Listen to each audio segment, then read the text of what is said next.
Alors, pour ce quatrième Talk Retailer, nous avons le plaisir d'accueillir Stéphane Marthe, directeur de la transformation digitale chez Kingjoy. Bonjour tout le monde. Donc, Stéphane, vous allez nous expliquer en quoi les avancées digitales de Kingjoy des dernières années ont permis à l'enseigne de traverser la période de confinement, le premier confinement, et de performer à l'issue de cette période. Je rappelle aux participants qu'ils peuvent poser leurs questions à tout moment sur le chat ou en direct à l'issue de la présentation de Stéphane. Stéphane, je vous donne la parole. Ok, très bien, merci. Ce que je vais vous proposer, c'est dans un premier temps de vous présenter Kingjoy, parce qu'on est assez connu en province, on l'est peut-être moins dans les grandes villes, et notamment sur Paris. Je vous ferai après un zoom sur le marché du jouet pour vous expliquer un petit peu ce qu'il en est. Et puis après, effectivement, on fera un point sur le premier confinement et la façon dont on l'a traversé, la façon dont on s'en est sorti. Et puis, malheureusement, on fait face à un deuxième confinement et la façon dont on le traite en ce moment, pour donner un petit peu plus de contexte et d'actualité.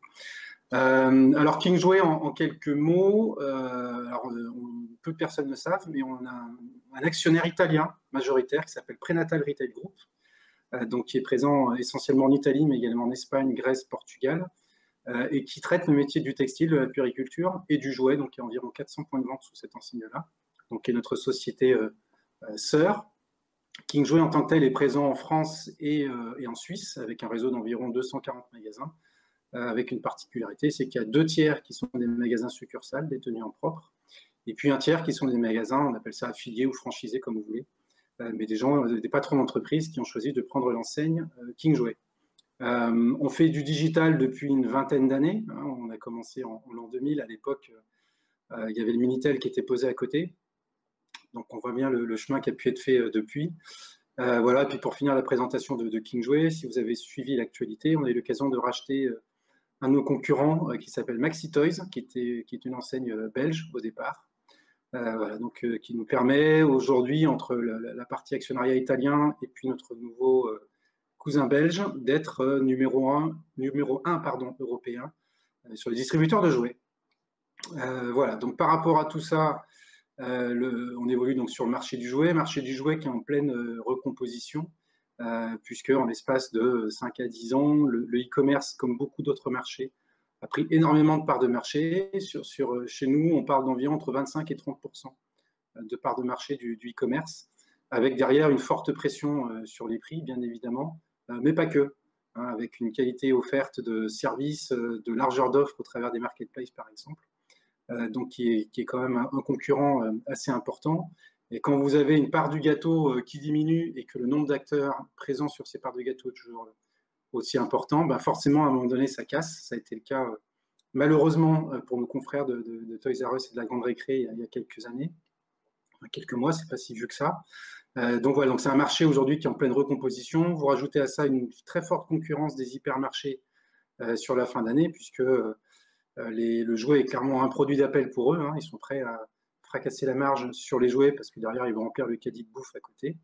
Donc on fait face également à cette concurrence-là. Et puis, quand on met les choses dans le contexte sur les 3 dernières années, on a eu à la fois l'épisode des Gilets jaunes, les grèves pour la retraite, et puis donc là, maintenant, le contexte sanitaire. Donc ça fait 3 années de suite. Notre saison de Noël, qui représente environ 50% du chiffre d'affaires de l'année, hein, qui est réalisé entre octobre et décembre, ça fait 3 années qu'on a une année qui est compliquée. Et là, c'est d'autant plus rageant qu'à fin septembre, le marché avait rattrapé ce qui n'avait pas été fait pendant le confinement, et que côté Kingjoy, il y avait même une légère avance par rapport au marché, donc plutôt des gains de part de marché, et donc une dynamique qui était très très forte. Voilà. Donc une fois qu'on s'est dit tout ça, un premier retour sur le premier confinement. Alors, je pense qu'il va certainement y avoir des retailers dans l'assistance. On a été amené à fermer nos magasins, et avec impossibilité de faire de la vente en apporté dans un premier temps. Alors qu'en parallèle, on avait des concurrents, hypermarchés et web, qui pouvaient continuer à vendre du jouet. Alors c'est toujours le cas aujourd'hui. La concurrence était bien moindre à l'époque et les enjeux n'étaient pas les mêmes. En tout cas, on avait déjà ce premier sujet. Et puis, lors de ce premier confinement, je pense que comme beaucoup d'entre vous, on a vu des évolutions de comportement client, avec à la fois beaucoup de clients qui ont effectué pour la première fois un achat sur le web, et qui, lors des études qui ont été faites par la suite, déclaraient qu'ils allaient refaire des achats Internet sur la fin d'année. Donc, ça veut dire qu'on va avoir dans les prochaines semaines tout un wagon de nouveaux acheteurs web, de nouveaux consommateurs web. Donc, ce qui fait que ça va forcément se faire au détriment du retail. D'autant que, côté consommateur, il y a également des craintes pour certains de se rendre en point de vente.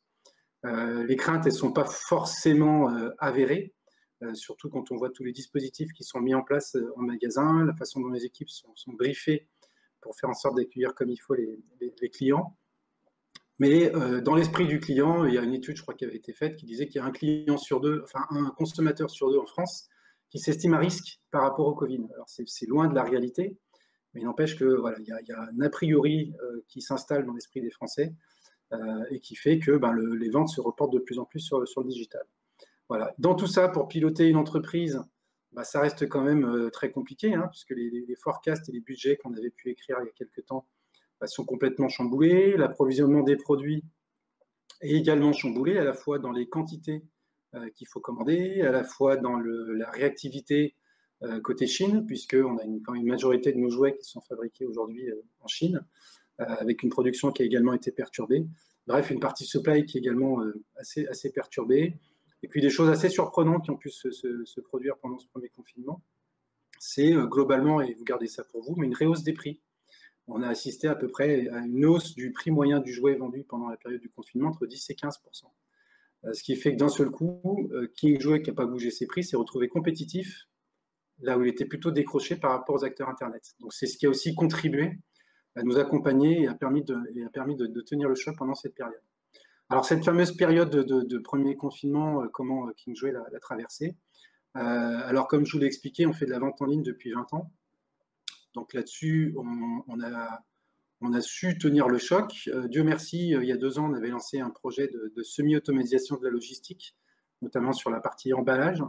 Donc, ce qui fait qu'on a une productivité qui nous a permis de faire face au volume qui arrivait. Pour autant, on a quand même été, et je crois que c'était également le cas d'autres retailers dans le monde du jeu, on était obligé de limiter le nombre de commandes, qui est un truc quand même assez fou et assez contre-intuitif. Quand on voit la façon dont tout au long de l'année, on court après le chiffre d'affaires, là, il a fallu trouver des moyens de freiner le chiffre d'affaires parce qu'on n'arrivait pas à suivre.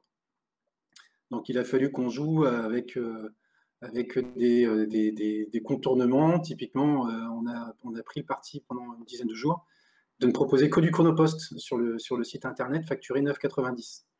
Malgré ça, ça continuait à être énorme au niveau des volumes de commandes. C'est-à-dire que les gens étaient tellement désespérés et cherchaient tellement des jouets, notamment des jeux de société ou des jeux créatifs, que malgré ça et malgré ce frein des frais de port, on a quand même eu un flot de business qui était quand même assez conséquent. Pour autant, ça n'a pas suffi, bien évidemment, à compenser la fermeture des magasins, d'autant qu'on s'est retrouvé assez rapidement avec pas mal de ruptures en entrepôt, ce qui était quand même assez rageant, puisqu'on avait de la marchandise plein dans nos magasins disponibles, mais dans laquelle on ne pouvait pas taper, puisque à l'époque, on n'avait pas de système de livraison depuis le point de vente. Voilà, donc globalement, il a fallu s'adapter à un contexte incertain où, je pense qu'on l'a tous vécu, il y a eu un vrai flou au niveau du contexte, de savoir ce qu'on avait le droit de faire, ce qu'on n'avait pas le droit de faire. Donc c'était quand même assez compliqué. Ce qui nous a pas mal aidé pendant le confinement et puis par la suite, c'est qu'on avait mis en place un projet sur l'année dernière consistant à proposer le paiement des commandes en retrait magasin sur le site internet. Historiquement, ça fait 10 ans qu'on propose de la e-réservation chez King Jouet, donc avec un paiement en magasin. Et donc là, on avait un projet qu'on avait lancé, notamment avec la mise en place du PSP Adyen, donc permettant l'encaissement pour le compte de tiers. Donc, ce qui nous a permis de pouvoir mettre en place un système de drive, donc avec un paiement en amont de la visite en magasin, et puis donc de travailler une organisation sur le point de vente avec un système, comme vous avez pu le voir, je pense, chez d'autres, je pense à mes copains de Boulanger ou Intersport, avec un parcours client, j'arrive sur le parking, j'ai un panneau avec le numéro de téléphone du magasin, j'appelle le magasin, je vais ouvrir mon coffre, je retourne dans ma voiture, et puis c'est le vendeur qui vient de me déposer mes produits dans le coffre, qui repart, c'est moi qui viens refermer mon coffre, et puis je m'en vais. Donc tout ça, il a fallu faire preuve d'ingéniosité, d'agilité au niveau des points de vente pour pouvoir s'adapter à ce nouveau parcours client. Alors, je ne vous cache pas que c'était assez fatigant et assez éprouvant de faire des allers-retours au niveau des magasins et de devoir s'adapter à tout ça. Mais globalement, on a des équipes qui étaient déjà familiarisées avec toutes ces commandes digitales. Et clairement, ça a été un plus dans la conduite du changement. On a des équipes qui ont su s'adapter assez rapidement à tout ce nouveau concept, à tout ce nouveau contexte, pardon, qui ont été également très force de proposition sur les choses qu'on pouvait mettre en place pour faire évoluer la façon dont on pouvait stocker les commandes et gagner du temps lors du retrait, par exemple. Donc voilà en gros comment on a eu l'occasion, enfin comment on a su traverser cette période. Mais globalement, il n'y a pas eu de miracle. Hein. Et je pense que c'est le cas sur pas mal de retailers. Tout le travail de fond qui a été mené sur ces 5-10 dernières années, on en a récolté les fruits pendant la période de confinement. On n'a rien fait d'exceptionnel ou de particulier pendant cette période de confinement, si ce n'est de pouvoir s'appuyer sur tout ce qui avait été fait auparavant. Donc notamment ce dont je vous ai parlé, hein, donc le retrait avec la possibilité de payer en amont. Une décision stratégique également qu'on avait déjà entérinée sur la fin d'année et sur laquelle on continue à tenir, c'est qu'on avait pris la décision il y a à peu près 5-6 ans maintenant de commencer des collaborations avec les marketplaces. Donc avec des gens comme Amazon, avec Rue du Commerce. On a pris le parti début 2020 de stopper la collaboration avec eux, considérant que autant ça avait pu être un effet d'aubaine pendant quelques années et de chiffre d'affaires additionnel, autant globalement on donnait à manger à nos principaux concurrents. Avec notamment un enjeu majeur qui est la data client, puisque tout le business réalisé sur les marketplaces se fait avec leur base de clients et pas la mienne. Donc pour le dire autrement, un client marketplace peut acheter au travers du marchand Kingsway, mais ce n'est pas un client Kingsway pour autant. Et aujourd'hui, la data reste quand même un des enjeux majeurs, et notamment la data client et toute la partie CRM. Donc c'est pour ça qu'on a pris la décision de stopper la collaboration avec les marketplaces. Donc on s'est fait mal, parce que c'est une partie du chiffre d'affaires dont on s'est amputé. Et aujourd'hui, aucun regret sur cette décision et quelque part, j'ai envie de dire, même pas mal, compte tenu de tout le business qu'on a réussi à rattraper par rapport à ça. Voilà, donc je vous passe au travers de cette période tout ce qu'on a eu l'occasion de mettre en place, de transformer le site internet en mode drive, avec des équipes à distance, le fait de devoir brancher un nouveau transporteur en 48 heures parce que Colissimo était complètement saturé. Donc ça, typiquement, brocher un transporteur en 48 heures, on a su le faire parce qu'on avait des outils permettant de pouvoir être réactif là-dessus. C'est pas donné, malheureusement, à n'importe quel retailer de pouvoir activer comme ça du jour au lendemain ce type de collaboration. Voilà, donc pour autant, cette période, on l'a traversée de façon assez compliquée, mais on va dire que la bonne nouvelle, c'est qu'on a réussi à rattraper le chiffre d'affaires qui avait été perdu pendant cette période de confinement, et ça restera entre nous, mais à fin août, grosso modo, on était retombé sur nos pattes et on avait su rattraper ce retard. Alors, à l'issue de ce confinement, comment on a réussi à performer? De la même façon, on s'est appuyé sur ce qui avait été mis en place auparavant et avant la période de confinement. Donc, c'est pour ça que je le redis, on a plutôt capitalisé sur des atouts plutôt que réellement réinventer quelque chose. Donc, un des points qui nous a beaucoup aidé, c'est le système de bornes de commande qu'on a mis en place dans nos magasins depuis 9 ans maintenant. Donc, ces bornes, c'est un projet sur lequel on a eu l'occasion de se tromper et de se planter avant de corriger le tir. Et ça, c'est peut-être un des enseignements également des 5 années depuis que je suis chez Kingsway et puis des 20 dernières années sur le digital. C'est que pour réussir, il faut se planter. Il y a des choses sur lesquelles on n'a vraiment pas été bon, et puis c'est l'occasion d'une correction et d'une V2 qu'on a réussi à faire. Les bornes, typiquement, on est l'illustration, puisque pendant 5 ans, les bornes ont vivoté chez Kingsway, puisque c'était ni plus ni moins qu'un écran permettant de vendre des produits. Et le jour où on a décidé d'en faire un outil d'aide à la vente et de réellement mettre les moyens pour animer les vendeurs là-dessus, pour les accompagner en termes de modules d'e-learning, de les resensibiliser là-dessus, de faire un travail de fond sur toutes les extensions de gamme qu'on pouvait trouver sur cette borne, donc trouver plus de produits sur la borne qu'en magasin, et puis toute la refonte de l'organisation logistique. On a réussi à avoir aujourd'hui un outil qui nous permet d'aller chercher un poids assez important du chiffre d'affaires du magasin. Pour certains magasins, ça peut aller jusqu'à 10% de leur chiffre d'affaires réalisé via les écrans. Donc, c'est quand même pas négligeable. Et on a des équipes maintenant qui sont complètement au point là-dessus. Et ces bornes, elles nous ont beaucoup aidé parce qu'en fait, quand on a réouvert les magasins, on a eu la bonne surprise de voir énormément de clients venir sur les points de vente pour pouvoir à la fois faire plaisir aux enfants qui avaient leurs anniversaires pendant le confinement, équiper le jardin avec des trampolines, des cabanes de jardin, des portiques, ce genre de choses. Et globalement, sur toutes ces grosses pièces, on s'est trouvé très rapidement rupture en magasin. Il n'y avait pas eu d'approvisionnement pendant le confinement et on était assez surpris de la vitesse avec laquelle c'est reparti. Et donc, par rapport à toutes ces ruptures en magasin, on a pu s'appuyer sur les bornes, le temps que la logistique remette en route la machine et puisse réapprovisionner les magasins sur les produits qui étaient en rupture. Donc, très clairement, sur les 3 premières semaines qui ont suivi le déconfinement, ça a été un outil très efficace pour aller capter des ventes qu'on n'aurait pas faites sans cela.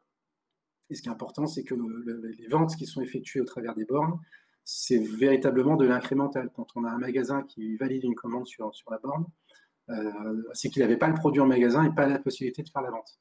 Donc c'est en cela qu'on considère que c'est réellement de l'incrémental. Donc ça, c'était le premier point qui nous a bien aidé d'un point de vue digital pour performer à l'issue du confinement. Le deuxième, ça a été le drive. Alors j'en ai parlé, mais le drive, on a réussi à le prolonger dans le temps. Et puis surtout, on a réussi à remettre en place ce qu'on avait auparavant, à savoir le système de e-réservation. Donc de pouvoir laisser le choix à nouveau au client, soit de pouvoir effectuer sa commande en mode drive, et donc avec le parcours tel que je l'ai décrit, ou soit avec un paiement en magasin, et donc je viens sur la surface de vente parce que je préfère payer en chèque, en liquide, en chèque cadeau ou tous ces autres modes de paiement qui ne sont pas acceptés sur la partie vente en ligne. Donc voilà, et puis un projet qu'on a pris la décision de lancer juste après le déconfinement, c'est que je vous ai expliqué tout à l'heure qu'on était en rupture dans nos entrepôts sur pas mal de produits et on avait également des fabricants qui étaient fermés. Je prends l'exemple de notre partenaire Smoby.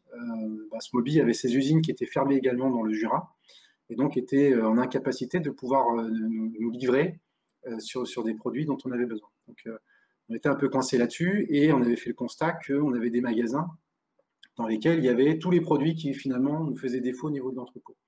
Donc on a pris la décision fin mai, début juin de lancer un projet Ship from Store, donc de façon à faire en sorte que si jamais ça devait se reproduire, donc on avait anticipé le fait que potentiellement il pourrait y avoir un deuxième confinement, et ça c'était un des enseignements également à l'issue de cette période, c'est qu'il fallait organiser le dispositif digital et l'entreprise pour pouvoir faire en sorte que si jamais ça devait se reproduire, de pouvoir maintenir une activité économique sur un point de vente. C'est pour ça qu'on a pris la décision de lancer ce projet. Alors c'est un projet, si certains d'entre vous l'ont fait ou vont le faire, c'est un projet normalement qui est entre 9 et 18 mois, selon le niveau de complexité qu'on souhaite y apporter. Donc en commençant au mois de juin, il fallait que ça tienne en beaucoup moins que ça. Et donc on a maintenant des magasins qui sont live depuis une quinzaine de jours et un déploiement généralisé qui va se faire incessamment sous peu. Donc nous permettant de pouvoir compléter la disponibilité des magasins, enfin la disponibilité de l'entrepôt, pardon, avec celle des magasins. Puisqu'effectivement, et puis on en vient maintenant au deuxième confinement, on est maintenant dans un contexte, enfin vous le connaissez tous, où c'est encore plus perturbé, j'ai envie de dire, que le premier, avec des magasins qui sont fermés, mais avec une concurrence qu'on estime déloyale côté marchand de jouets, notamment de la part des hypermarchés et puis des acteurs du web. Si vous avez suivi un petit peu l'actualité, vous avez peut-être pas mal vu mon patron Philippe Guénon monter au créneau et faire en sorte d'obtenir de la part des hypermarchés qu'ils cessent la vente de jouets, comme d'autres produits d'ailleurs, considérés comme non essentiels. Alors c'est un vaste débat et on ne va pas rentrer là-dedans. Toujours est-il qu'aujourd'hui, c'est Amazon qui se gave, quoi. C'est Amazon, c'est Discount éventuellement. Mais c'est essentiellement les pure players qui remportent le pompon. Donc on est dans ce contexte de forte concurrence. On est également dans un contexte où au niveau des clients, de la même façon par rapport au premier confinement, les achats web poussent très très fort. On est sur des taux de conversion là, actuellement sur le site internet exceptionnels. On n'a jamais vu ça depuis que, moi, j'ai jamais vu ça depuis que je suis chez KingJouet. proprement spectaculaire à la fois en termes de trafic et à la fois en termes de taux de conversion. Pour autant, il y a encore de la place pour les achats en magasin, puisque contrairement au premier confinement, on a la possibilité de faire de la vente à emporter. Et là, on a joué à fond le système de drive, puisque par rapport à la vente en ligne, on a des délais de livraison qui sont globalement ces derniers jours en train de s'allonger. La partie retrait magasin, elle continue à être opérationnelle avec des délais très raisonnables. Donc, on a aujourd'hui un mix assez surprenant de 2 tiers de commandes qui sont récupérées en magasin et 1 tiers de commandes qui sont le fait de la vente en ligne. Là où on était plutôt historiquement sur du moitié-moitié entre les deux. Donc, on est agréablement surpris de voir la façon dont les clients préfèrent venir en magasin plutôt que d'acheter en ligne. Donc, ce qui est quand même plutôt positif par rapport à tout ce que j'ai pu dire auparavant, où on pouvait penser que le client ferait plutôt des achats en ligne que des retraits en magasin. En tout cas, chez KingJouet, ce n'est pas forcément ce qu'on constate. Et donc, c'est plutôt une bonne nouvelle parce que ça nous permet de résister. Alors, on ne fait pas de la croissance, bien évidemment, hein, mais ça permet de limiter la casse depuis le confinement par rapport à la baisse de chiffre d'affaires. Voilà. Et puis, donc, on a cette nouvelle activité qu'on est en train de mettre en place dans nos magasins, donc de Ship From Store, qui fait que sur un point de vente, on a aujourd'hui le système de drive. On a également de la prise de commandes par téléphone, et ça, c'est assez inédit, le fait que des clients qui nous appellent, tout simplement parce qu'ils veulent savoir si on a les jouets qu'il faut, et puis les faire mettre de côté, et puis ils passeront plus tard pour venir les chercher et les payer. Donc on revient aussi quelque part, malgré tout le dispositif digital, on revient aux fondamentaux et on revient aux basiques. Et ça, c'était un des enseignements du premier confinement. Si vous vous souvenez ce qu'on disait, le monde d'après, hein, et tous les webinaires qu'il y a pu y avoir sur ça y est, ça va changer, tout ça va se transformer. Mais en tout cas, un des enseignements qu'on voit, c'est qu'on a de plus en plus de clients qui préfèrent appeler le magasin et discuter avec un vendeur, être conseillés même à distance pour pouvoir choisir leur produit plutôt que de tout faire sur Internet. Je sais qu'il y a notamment mes confrères de chez Pickwick Toys, alors je ne vais pas leur faire de publicité, mais qui ont mis en place un truc plutôt malin de système de chat vidéo qui permet de pouvoir discuter avec un vendeur qui est lui sur la surface de vente et qui permet d'avoir des renseignements en live sur les produits. Voilà, donc il y a tout un tas d'initiatives comme ça qu'on voit fleurir à droite, à gauche, ce que je trouve d'ailleurs plutôt enrichissant. Et ce qui est intéressant, c'est que globalement, ce qu'on a fait là en l'espace de 6 mois côté KingJouet, c'est des projets qui auraient mis peut-être 1 an ou 2 ans avant de sortir. Donc on s'est retrouvé finalement contraint et forcé à devoir accélérer au niveau des projets, tout comme il a fallu qu'on accélère la mise en place du télétravail sur lesquels on n'était pas forcément très très chaud côté KingJouet, donc il a fallu revoir toute une organisation. Et je pense que ce qui s'est passé là sur ces derniers mois ne se serait jamais passé sans ce contexte-là. Il y a vraiment une très nette accélération à la fois des changements d'habitude, des changements de comportement des consommateurs, de la façon dont les retailers ont pu s'adapter. Et puis, même si c'est, comme on dit en Auvergne, même si c'est à la fin de la foire qu'on compte les bouses, on peut d'ores et déjà considérer que ceux qui avaient un dispositif mature et fonctionnel avant le confinement vont être les grands gagnants au travers de toute cette période. Voilà. Maintenant, ce qu'il faut, c'est qu'on nous laisse le plus rapidement possible réouvrir nos magasins, parce que malgré tout ce que je viens de vous dire, on a quand même une vraie épée de Damoclès au-dessus de la tête. Alors je parle du jouet parce que c'est un marché que je connais bien, mais je pense à mes copains des jeux vidéo, par exemple, je pense à tout ce qui est librairie, bien évidemment. Enfin, il y a tout un tas de biens non essentiels qui ont une très forte saisonnalité et pour qui les enjeux dans les semaines à venir sont majeurs. Voilà, donc on croise les doigts pour que ça puisse bouger le plus rapidement possible, ou en tout cas qu'on laisse une marge de manœuvre plus importante aux retailers pour pouvoir survivre. Mais là, clairement, c'est de bon mot, quoi. On parle de survie, et si on n'est pas en capacité de pouvoir réouvrir nos magasins dans les jours ou semaines à venir, plus on va avancer et se rapprocher de Noël, et plus ça va devenir très très très compliqué d'un point de vue économique, encore une fois, malgré tous les atouts digitaux dont j'ai pu vous parler. Donc voilà en quelques mots ce que je pouvais vous dire sur à la fois les avancées digitales de KingJouet, ce qu'on a pu faire sur ces derniers mois, dernières années, la façon dont on a traversé la première période de confinement, la façon dont on s'en est sorti, et puis la façon dont on affronte cette deuxième vague de Covid, et puis donc ce deuxième confinement. Voilà ce que je pouvais vous dire. Merci Stéphane pour cette intervention. Je rappelle à nos participants qu'ils peuvent vous poser leurs questions sur le chat à tout moment. En attendant, moi j'avais une petite précision à vous demander. Vous disiez que vous avez observé pendant ce deuxième confinement que 2 tiers des achats se font via le drive et 1 tiers via le site, si j'ai bien compris. Pour quelles raisons? C'est depuis le site. Voilà, c'est Oui, depuis le site, voilà, mais depuis le drive site, et ça se split entre effectivement 1 tiers vente en ligne et 2 tiers retrait en magasin. La première raison, c'est qu'on a pris la décision de désactiver les points relais. Donc on ne propose plus que de la livraison à domicile. Et ça, clairement, ça vient rééquilibrer le débat en faveur des magasins. Et puis la deuxième raison, c'est qu'on a des délais de livraison plus compliqués et plus longs sur la partie vente en ligne. Et je pense qu'on est avec des clients qui cherchent aussi à être rassurés sur le fait qu'ils vont pouvoir avoir leurs jouets avant Noël. Donc je pense qu'il y a également un phénomène d'anticipation des achats beaucoup plus important que ce qu'on pouvait observer auparavant. Et ces dernières années, on avait plutôt un décalage des achats, notamment par rapport au Black Friday à fin novembre, qui devenait le vrai kick-off de la saison. Là, on a une saison qui est complètement chamboulée, puisque les gens de plus en plus font de l'anticipation et donc pour être sûr d'avoir leurs produits, préfèrent passer par le magasin à côté de chez eux plutôt que de faire de la vente en ligne. Alors, j'y vois pas forcément un mouvement citoyen ou de gens qui ont envie de soutenir le commerce local. J'y crois pas trop. Je crois que c'est plutôt par opportunité que les gens préfèrent peut-être aussi prétexter de pouvoir cocher une case sur l'autorisation de sortie et puis aller au magasin à côté et pouvoir prendre l'air. Voilà, il y a peut-être un mélange de tout ça, mais toujours est-il que le retrait magasin est aujourd'hui, à notre grande surprise, le grand vainqueur de la partie digitale. D'accord. Et si jamais ce confinement devait malheureusement se poursuivre ou un troisième confinement, est-ce que le développement du call visio avec un vendeur qui est présent physiquement dans le magasin, qui peut vous montrer le jouet, etc., est-ce que c'est un service que vous envisagez de proposer à vos clients? Alors oui, ça peut, comme d'autres services, on réfléchit également à proposer de la livraison en 2 heures sur la zone de chalandise.